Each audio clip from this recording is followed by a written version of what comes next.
Hello and welcome to Good Evening Britain, a Force for Good's weekly show coming to you live from our studios here in the heart of the great British city of Glasgow with me, your host, Alistair McConnachie. We're broadcasting throughout the United Kingdom and around the world, bringing you quality pro-UK comment and analysis every Wednesday from 7 until 8 p.m, broadcasting on YouTube, broadcasting on Facebook, on Twitter, and on TikTok simultaneously. And what a 48 hours it's just been with all the shenanigans going on at Westminster. We're going to be talking about that tonight. Please do send in your comments. Tell us what you think's going on. Tell us what you'd like to see happen. And we'll read out your comments and we'll give you a shout out. Please also tell us where you are viewing from and we'll give you a shout out as well. This is a pro-UK programme. We're for the Union. We're for staying together. We love the United Kingdom. That doesn't mean necessarily that we love our politicians, but we love the fact of unity and solidarity within our British Isles. And we'll stick it to the politicians if the politicians deserve that. Goodness me, all this carry on in Westminster, you know, it's really remarkable when you think about it. That the British cabinet system. I mean, you couldn't run a business like this. How can you run a country with this? I mean, consider if you were running a business and, you want somebody to be the forklift driver, for example, in the warehouse. You need to know, has that person passed his forklift driver's test? Okay. You need to know that he knows his way around the warehouse. But apparently, if you want to become the cabinet minister on health, Northern Ireland, defence, whatever, I mean, what's your qualifications? I happen to get elected by 30% of the vote in Upper Snodsbury, and somehow that makes me qualified to be, name it, the health secretary or whatever. How about IT, the IT secretary? Do you know anything about IT, sir? Well, I've got a computer. You've got a computer, all right. And do you know what to do with that? Well, I can send emails, I can receive emails, I can delete emails, I can click, I can double click. It's like the old scene from the IT crowd. So they make you manager of IT because you know what a computer is. And that's like how British government, and I'm not criticising Boris Johnson per se, it's been running like this for a while. You become a cabinet minister just by dint of being elected in your constituency. And if you happen to know somebody who, my sister's a nurse, all right, well, we'll put you down now as the health secretary. I mean, that's what it basically amounts to. And then when you're in the job, it's not like you're contracted for the 5-year parliament. It's like, you just go in there and do what you can. And if I don't like what you're doing, we'll fire you. And if you don't like your job, you can resign. I mean, it's all just ridiculous. I mean, say you were to be made, for example, Defence Secretary. If I was to be made Defence Secretary, right, okay, I'm going to be, right, this is a very serious job. I'm basically going to live in my office. I'll put a camp bed up in the corner and I'll sleep night and day in the office so that I'm there at 7 o'clock in the morning and I can be there all through the night if necessary. And I would look at it like that. This is a 5-year job. I'm getting paid tens of thousands a year for doing this. I'm going to dedicate myself. I'm going to learn everything there is to know about the defence industry and about the defence mechanisms of the country and commit to it entirely. But you get the impression these people, they just get elected as a cabinet minister and it's just like another job for them, and they just dilly-dally and then they get fed up with it, or somebody annoys them and they go, I'm resigning, and they're flouncing out the door again. You cannot run a business like that. If you are going to put people in certain roles, they need to know everything about that role, or they need to commit themselves to learning, and you need to give them the chance, a full 5 years, to prove themselves. But what we've had in the United Kingdom, going way back, is nothing that comes close to that kind of degree of commitment to the cause. And so we peons look at Westminster, and all we see is the cabinet falling out with each other, jobs going around like a carousel, and nobody committing to doing their job for a full term, and being able just to resign willy-nilly when they feel like it because somebody's upset them for some reason. I mean, I don't see how you can run a country like that. And Britain is in a mess right now. There's no question about that. And we as unionists can point that out. We have to point that out. But is one of the reasons this slightly, almost like antiquated cabinet system that we've got? I mean, if somebody's got a better idea, please tell me. But I was making some wee notes before I came in today, and if I was Prime Minister and if I was appointing you to a cabinet role, there's 4 things I would ensure, right? The first, you should only be appointed to a cabinet role if you have direct experience in that field. And you know what you're doing in that field, okay? There's no time for you to learn all about, the defence industry. There's no time for you to figure out what's happening in Northern Ireland. You already need to know it if you're going to be appointed to that. And if you don't have anybody that knows what they're doing, then bring in somebody from the House of Lords. Appoint somebody to the House of Lords and bring them in, okay? Oh, but that's not democratic. Well, I mean, as I say, all of these cabinet ministers, they've only been elected by a minority of the vote in their constituencies. It's not like they're some great democratic icon. You know, they only probably just scraped in democratically in their home county's seat or something like that. So that's the first thing. You've got to have somebody who knows what they're doing in that field. Secondly, if you're contracted for that role, just like in any other business, you should be contracted for a set period of time. 5 years is the lifetime of the Parliament, so you should be in there for 5 years. No, you're not going to resign. You're in there for 5 years.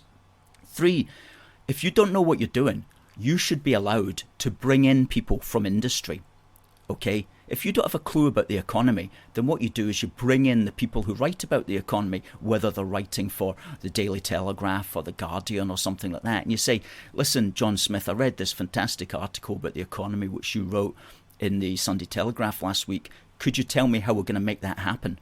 Okay, you write it out for me and I'll make sure it happens. Okay, so you bring in people like that. And we've got precedent. During the World War II, the Scottish Secretary of State was Tom Johnston. He was a Labour man. He was somewhat of a class warrior. He was very much old school, left wing. But Churchill appointed him to be the Secretary of State for Scotland, and he was reluctant to do it, but he said he would do it if he could bring in everybody around him, including past Secretaries of State, to help him do the role. Okay, so that's another way that's the third thing, that you should be allowed to bring in people to help you if you don't have a clue what you're doing. And fourthly, you should not be able to resign, or at least resigning should be considered out of order. There should be a presumption that you don't resign, although you can be fired if you're not up to the job, as they say. So that would introduce a degree of stability into British cabinet government, which we simply don't have at the moment. What we've got at the moment is just a complete dog's breakfast. So that's my thoughts. That's my thoughts on British cabinet government. And just because I'm a unionist doesn't mean that I'm looking at the British government and saying, oh, it's all hunky-dory. No. I mean, I don't see how they can have any time to run the country when there's all this nonsense going on. Robert says, they're there for the money. They care not mostly for the public. At the moment, there is no party for the people. I've heard people say that, that's for sure. Linda says that she hopes Boris will stay because we need him for getting rid of the SNP. Alan says cabinet ministers should have relevant experience. It's crazy they don't. Eric says, I can only think of one cabinet minister, Ben Wallace, who has experience in the field. That's Ben Wallace, the Defence Secretary, as it happens. Eric says, unfortunately, we need a general election to get a government in order. That's probably not going to happen. I think Boris is going to hold off for as long as he possibly can. Scottish nationalist there saying that he wants Boris to stay. Long may he stay because he helps the yes vote, according to a Scottish nationalist there on TikTok. Somebody says there on TikTok, I hope I live long enough to see my children in a free Scotland. Well, we're living in a free Scotland, of course. I don't know what's meant by that. Presumably, she means separated Scotland.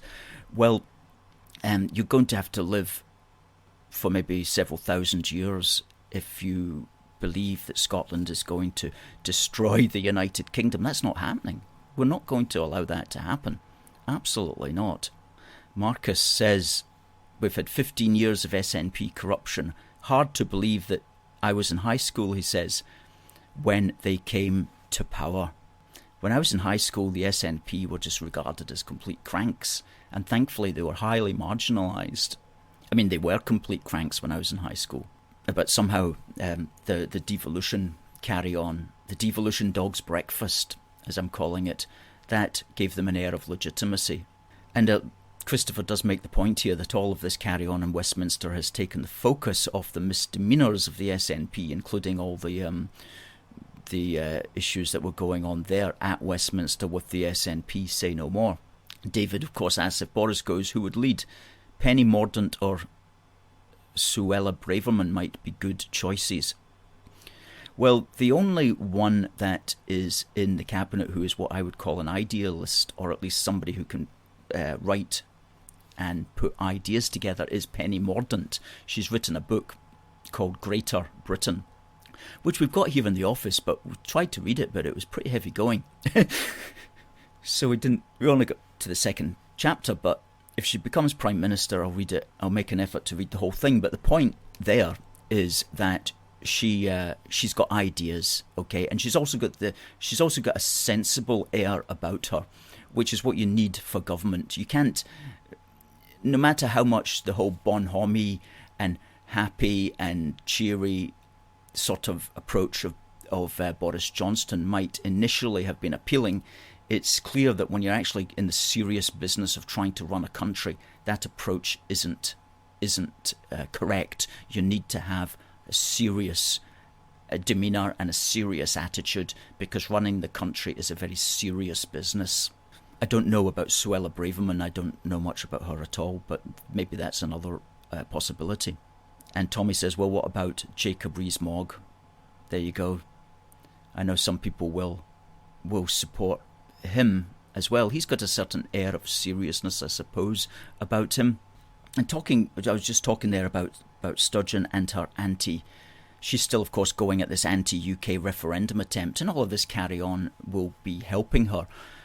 But no doubt she's also wanting Boris just to hang on, because she doesn't want to be bothered with all the hassle of trying to go against somebody who might be even more popular than Boris. So she's probably happy for Boris to hang on, even though she pretends that she wants rid of the lot of them, because of course that goes along with her general attitude. She wants rid not just of the cabinet, she wants rid of everybody else in the United Kingdom. She certainly wants rid of Westminster, London and England in general, if she were to be honest with herself. But isn't it absolutely crazy? Oh, and it's an example of the extent to which devolution was simply not thought through, that here we are today wondering whether or not Nicola Sturgeon seriously has the ability to run a referendum to break up the United Kingdom. I mean, there should be no question that a devolved arm of the British Parliament is not able to destroy the United Kingdom. There should be no question about that. But the fact that that's not even written in law, the fact that you have to even ask a judge for an opinion, that's crazy. That's absolutely crazy. And it speaks to the extent to which the people who set up devolution had no duty of care to the integrity of the United Kingdom.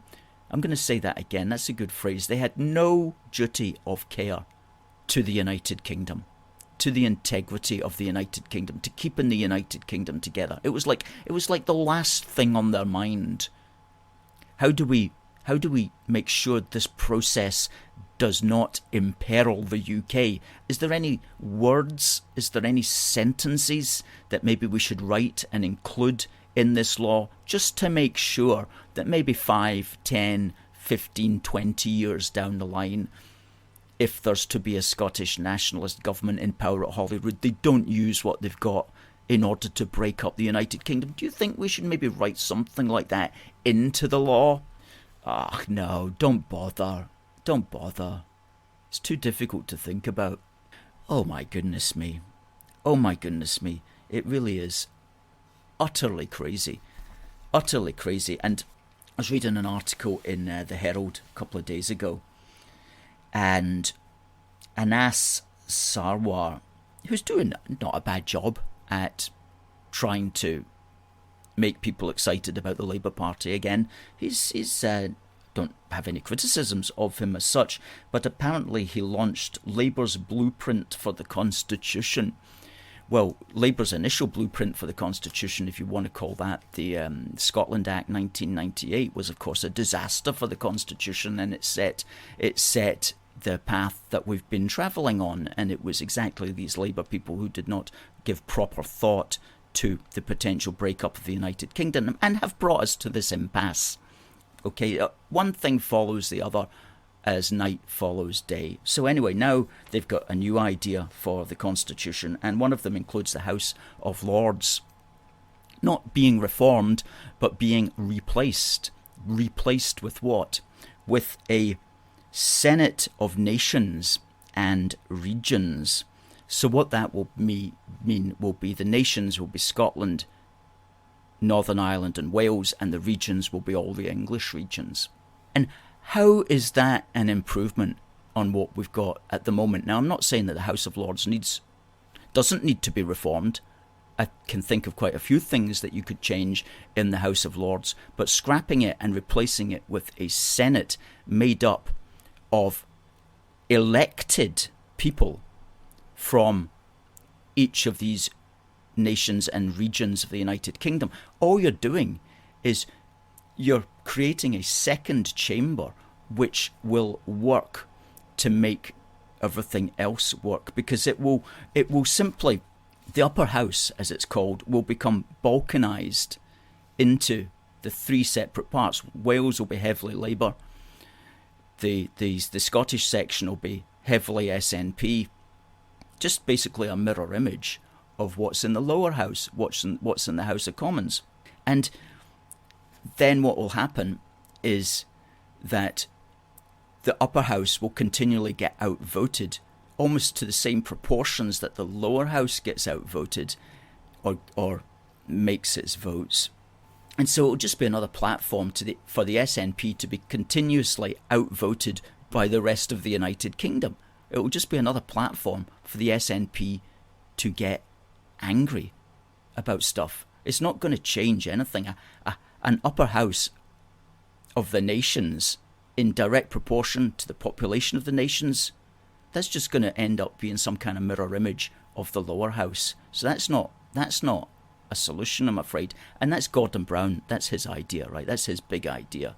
So these ideas are dreamed up by people who don't understand political reality. And if they understand political reality, they can't project their thoughts forward a week or a month or a year to see how it's going to end up.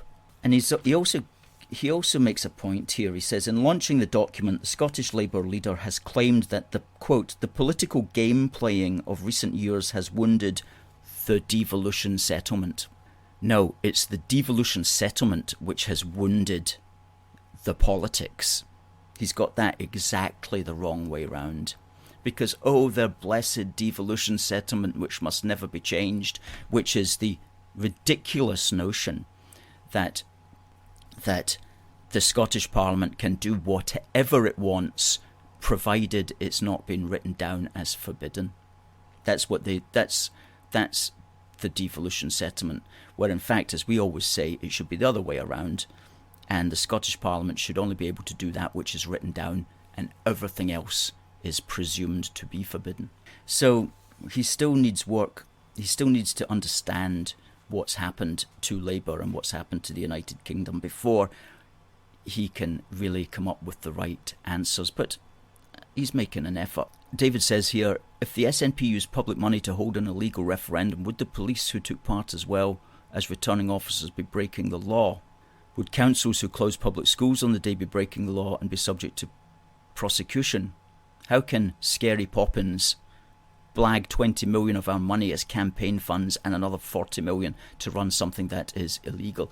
Indeed, and if it were to be considered illegal, then all these people would be breaking the law. That's correct. And so the SNP would struggle to get an illegal referendum through, because there would be councils, there would be returning officers who would say, well, I'm not going to get involved in this illegality. But the point that you make there, David, about the 20 million of our money, that's a very serious issue right now.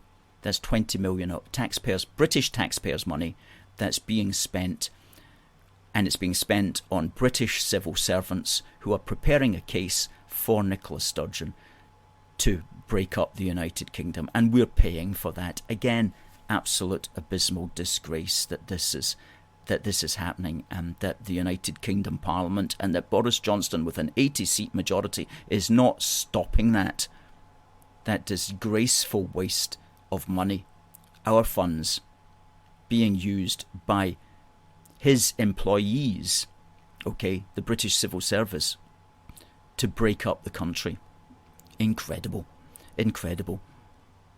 Now, on this day in British history, a couple of things we could talk about on this day today.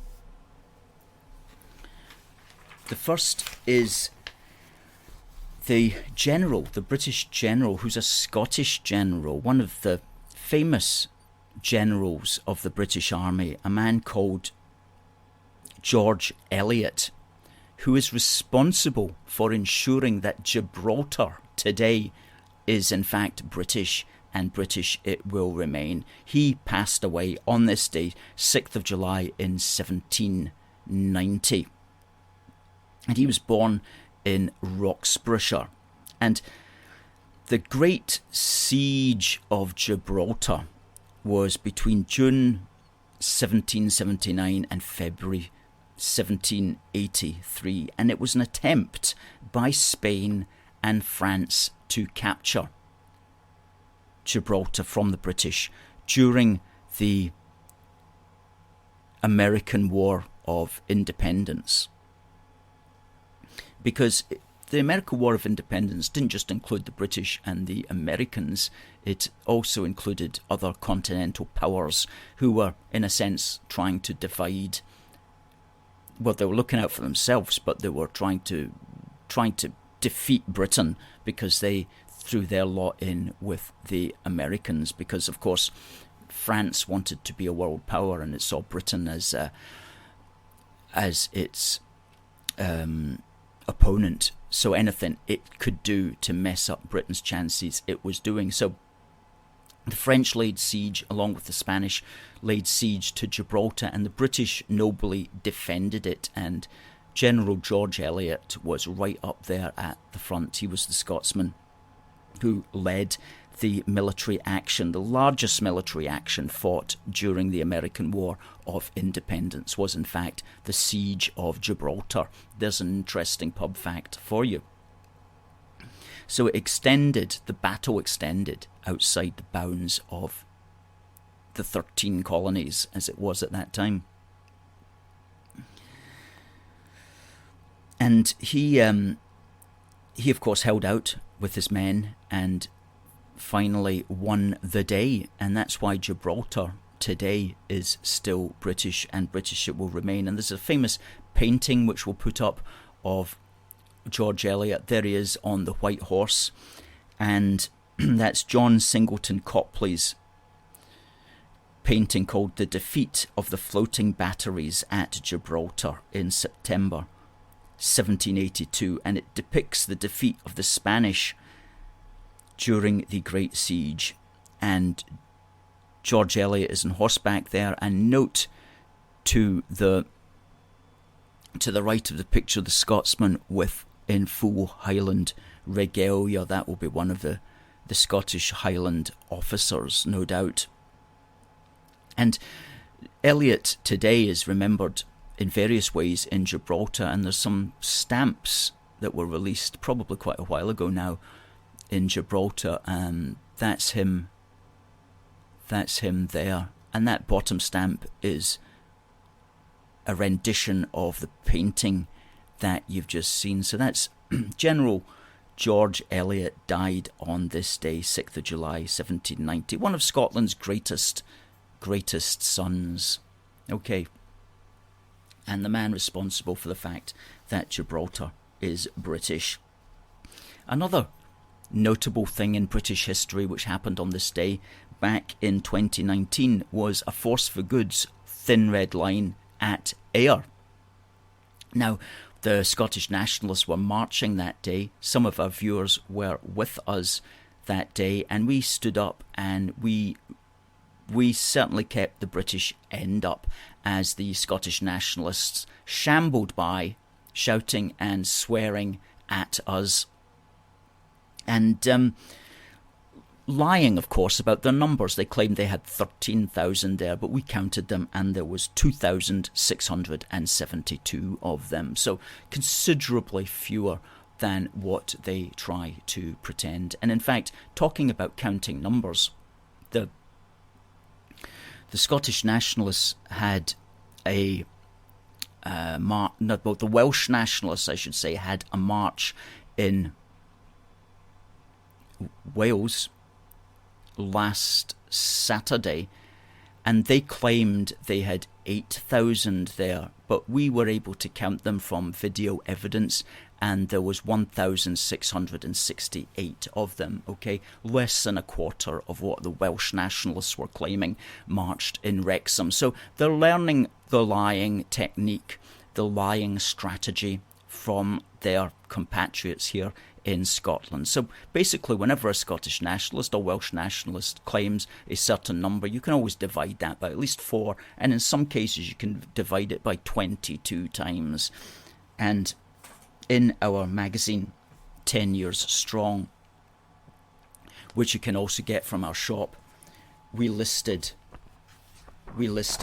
all the counts of the Scottish nationalist marches along with their true figures. Anyway, let's look at some of the photographs from Ayr, which were absolutely excellent. Let's have the first one up. There we go. That's us setting up the thin red line in the Sandgate. Okay, that's quite a cheery picture there of some of our supporters. Okay, behind the banner that says "All for One, One for All," and that's our old website address there. And there's another good picture of some activists behind the banner. That's our tabletop banner. Okay, there you go. That's a colourful picture, isn't it? We've certainly got the best colours, folks. Okay, and that's a good one. That's a good one, taken from I think that must be from an action cam because of the wide angle appearance of it. Okay, so that was on this day as well. That was back in 6th of July 2019, 3 years ago. And of course we were out in Stirling last 2 Saturdays ago now. Gosh, how time flies, with our banner, Bruce to Elizabeth.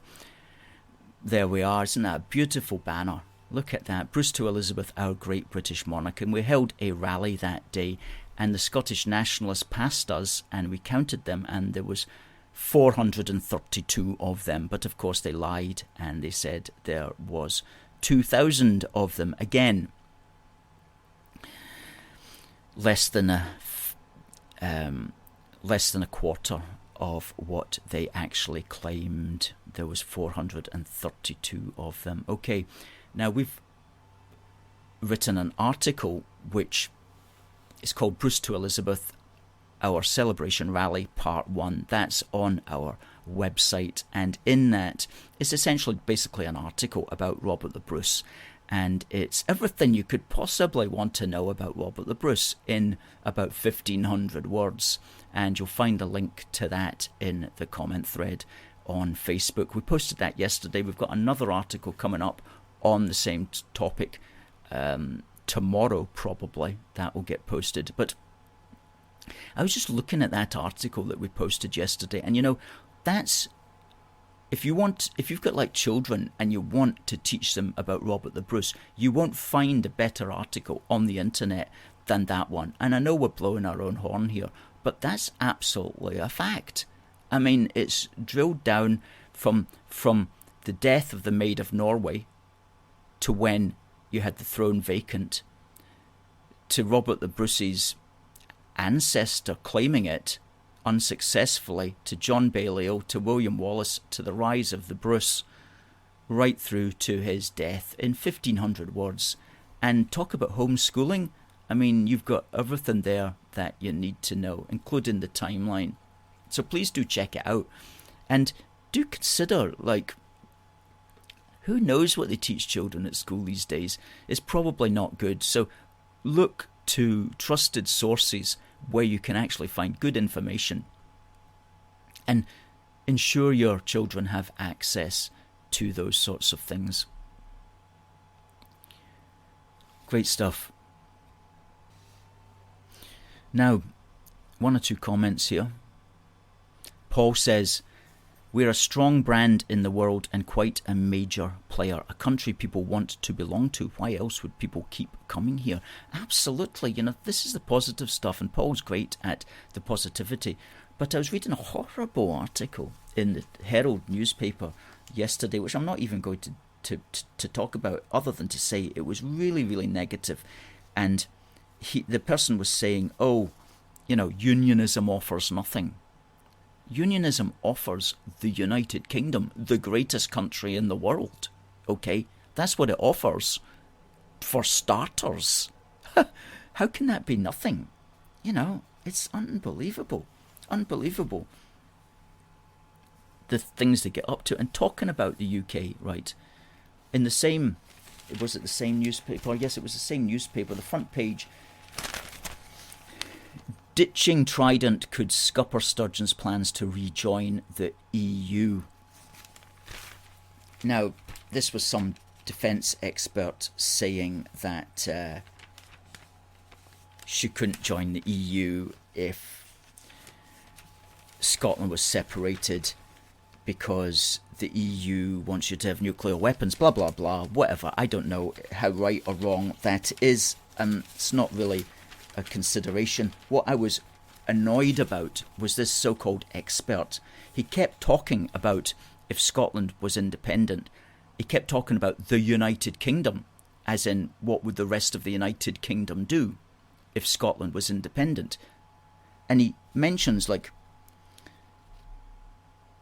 something, the disarmament of the UK against the latter's wishes. He talks about by making the UK dependent, blah, blah, blah, and was blah, blah, blah, supported by the UK. In other words, he's imagining that the United Kingdom is still going to exist if Sturgeon destroys it. Doesn't he realise that the union of the United Kingdom, the essence of it, is the Scotland-England union? If you break that, you don't have a United Kingdom anymore. Do you even have a rest of the United Kingdom? Do you even have a remainder of the United Kingdom? Only on certain definitions, okay? And what you would have would not be staying together for very long after the main union had been destroyed. Okay, so this guy might be a defence expert, but he knows nothing about the Constitution, because he imagines that there's going to be some kind of thing called the United Kingdom, which is still going to exist when the very union that makes up the United Kingdom is no longer there. And there's so many people like that. They've yet to make the leap which helps them to realise the importance of this issue, how deep this issue goes. They've yet to make that jump in their minds before they suddenly realise, oh my goodness me, it's the end of the United Kingdom. They've yet to realise the severity of that. But when they do, then hopefully, they'll jump into action. Certainly everybody who watches our programme understands the severity of what we're dealing with and really what it means for everybody throughout the United Kingdom. Because regardless of what these politicians keep telling you, the United Kingdom has become much more than just a voluntary union of nations that decide to get along. It has over time become a nation in and of itself, with a life in and of itself, with an integrity, with a being in and of itself, much more than a union of nations, actually a nation of unions. And there was another point which was made, which I wanted to bring up when I was researching for this programme, was this chap writing in the Daily Telegraph called Philip Johnston. And he's an intelligent fellow, and I very often never find anything that I would disagree with them on except this one. He's one of these people who thinks that, do you know what, we just need to give Sturgeon her referendum and she'll lose it and that'll shut her up. Okay, so he actually says that let her have the referendum and send the separatists packing once and for all. Well, there's so much wrong with that. One of the things that he perhaps misunderstands is that referendums and elections and competitions and so on, they're not necessarily won by who's got the best ideas. They're won by who's got the loudest voice, who's got the power to be heard, and who's got the power to keep being heard day in, day out, day in, day out. Okay? So just because you've got a good idea doesn't mean you should risk it, because you might not have the power at the end of the day. So that's the first thing. And the second thing is, imagine if there were to be another one and we won it. Do you think that's going to send her packing? Of course not. Of course not. It would only send her packing if we won by a greater margin than last time. But if we won by a closer margin than last time, then it's game on for referendum 3. So the only way to stop this is essentially to defeat the SNP at the ballot box, not at a referendum, at the ballot box, to marginalise them again. That's a long-term process, but that's how you do it.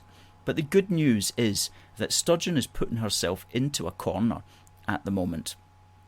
Okay, it's very unlikely she will be able to have a referendum between now and 2024. It's almost impossible, actually, even with the timeline of legislation. It's very unlikely she'd be able to pull one off in time. So she's not going to have one. So she's going to make the election in 2024, the general election in 2024, the big issue. However, what happens if she performs extremely badly at that? So it's an opportunity for us to knock her out at that election, to ensure that she gets less votes than she's ever had before, to ensure that she gets a minority of the votes. She might get quite a few first past the post seats, but if they can be won by fewer people in Scotland than ever before, if she can have the lowest actual electoral turnout than ever before, then she's going to be in trouble, and their party is going to be in trouble. So it's an opportunity for us to knock her out at the ballot box at the British general election. That's what we must put our efforts into doing. Ross says, why would he want to teach his child about Robert the Bruce? Well, because he's a great Scottish and British hero, and we were speaking about that in at the event as well, and we'll touch on that in our second article. During the 19th and early 20th century, Bruce was considered to be one of the pantheon of British heroes. You know, he was one of the fighters for British liberty. So it's really only recently that the Scottish nationalists have really tried to take his memory and really turn it heavily into into a Scottish nationalist thing, whereas you can just as easily look at his past and portray him as a freedom fighter for the liberty that the British stand for. Yes, I agree here. Marcus says no more concessions for the separatists. Kenny says, what happens if there's an early general election? Can she use that? Well, if there were to be an early general election, then she would, I'm sure, try to say, vote for us. We're standing on one topic only. Yes, she could certainly do that if she wanted. Paul says, the lesson of history is that the British always survive. Even when things look dark, we always come through, don't we just? And often with flying colours. And Rita says, history is certainly a lot better than sex surveys. That's right. If it would be good if our children were to learn history in school and not be getting all this strange perversion forced upon them. Stuart says, good evening, Alistair. Love your weekly programme. Thank you, Stuart. And love the letter to say you're not getting a Section 30. She needs put back in her box and posted out to Outer Mongolia. Well, poor old Outer Mongolians, if she landed up there. That would be a terrible thing to inflict upon Outer Mongolia. They would think, what have we done to deserve this? And no doubt you start dividing the Outer Mongolians. It's like, where's Inner Mongolia? Do we have a conflict with Inner Mongolia? Are we? Oh no, can we have a referendum to get further away from Inner Mongolia? No doubt you'd find, what are the divisive lines? How can we make them worse? She's just got that mentality, unfortunately, whereas we've got a healing mentality. We're trying to bring things together, not divide them in half. Catherine says, just had a visitor and ended up arguing about the United Kingdom. I'm sorry to hear that, Catherine. I hope your visitor went away a wiser person. Derek, good old Derek, great show, Alistair. Thank you, Derek. Well, thank you for all the work that you do, Derek. Paul says, half of Europe emerged from communism in the 1980s. Took that long, that's right. And 2/3 from Nazism in 1944-45. I'd say the Brits were very blessed because we had neither. Got to keep an eye on our politicians at all times, though, because whether they're in Holyrood or whether they're in Westminster, they will try to overreach themselves. And we saw that in the last couple of years as well. And so it's up to us, the people, to stand up for British liberty, to be the Robert the Bruces of today, to ensure that our politicians can't bind us in the things that they try to put upon us, some of which are problematical. Yes, this is how we frame it, Rita. We frame it as the breakup of the UK, not independence for Scotland. Because Scotland is free right now, it's there's nothing you can't do in Scotland that you can't also do in England. And read Union Heart. It will tell you everything that you need to know. And you get these at our shop. And we always punt the stuff because we do depend upon merchandise sales a lot. So thanks for your support, Paul.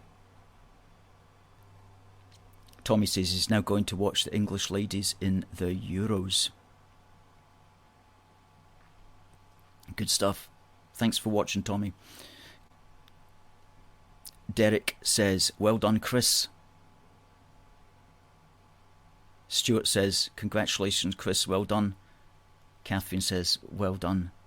Congratulations, Chris. And Tommy says, congratulations. Good stuff. Excellent stuff. Folks, It's the top of the hour. We're going to be back next week. We've got a guest next week a very interesting guest who will be coming on at 7:30. Looking forward to that very much. So we'll be back next Wednesday. So it just remains for me to say thank you very much for watching. God bless the United Kingdom, and God save the Queen.